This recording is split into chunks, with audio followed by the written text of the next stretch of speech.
Di sini kita mau, membuat aturan memang menyempurnakan kebijakan-kebijakan setelah kita juga melakukan beberapa masa PSBB ketika KRL dijalankan.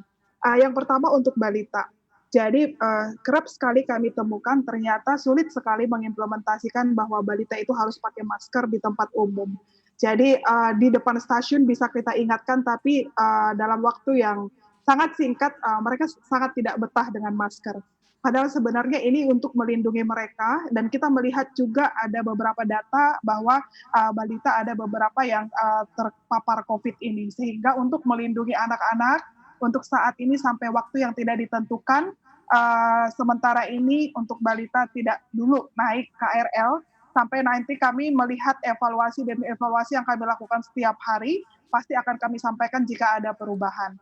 Mengenai larangan bicara ini juga kita melakukan benchmark juga dengan transportasi di luar dan kita juga melihat dari pemberitaan dan rekomendasi dari kesehatan juga bahwa di dalam penyebaran virus ini itu melalui droplet sehingga dengan transportasi publik yang kadang ini volumenya juga naik turun ini disarankan tetap menggunakan masker dan tidak berbicara baik secara langsung dengan setiap penumpang ataupun lewat telepon sehingga kita bisa meminimalisir penyebaran virus melalui droplet. Nah, kalau untuk tentunya pengawasannya seperti apa nantinya ketatnya pengawasan yang dilakukan oleh KCI?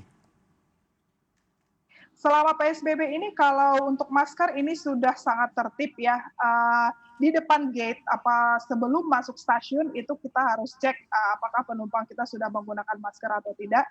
Kalau tidak menggunakan masker, kita tidak perbolehkan masuk ke dalam, stasiun.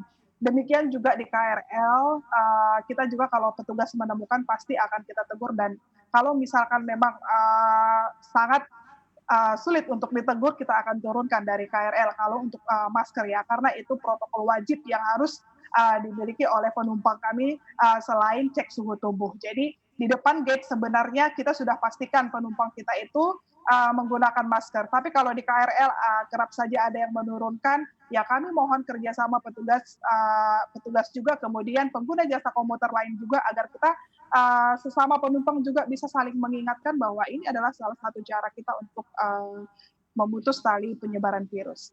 Lalu bagaimana dengan lansia begitu yang hanya diperbolehkan pada jam-jam Ya, tertentu untuk menggunakan KRL? iya.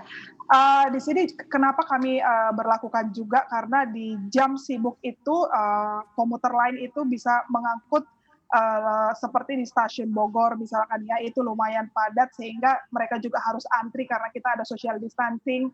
Kemudian juga pasti di peak hours ataupun di jam seperti jam 10, jam 12 lansia bisa lebih nyaman karena kita melihat bahwa virus ini juga sangat rentan sekali di usia lansia sehingga kami tidak melarang tetapi memberikan jadwal khusus untuk lansia agar naik KRL mulai pukul 10 sampai pukul 2 siang. Inilah cara kita bagaimana kita bisa memberikan kebijakan-kebijakan untuk meminimalisir penyebaran virus.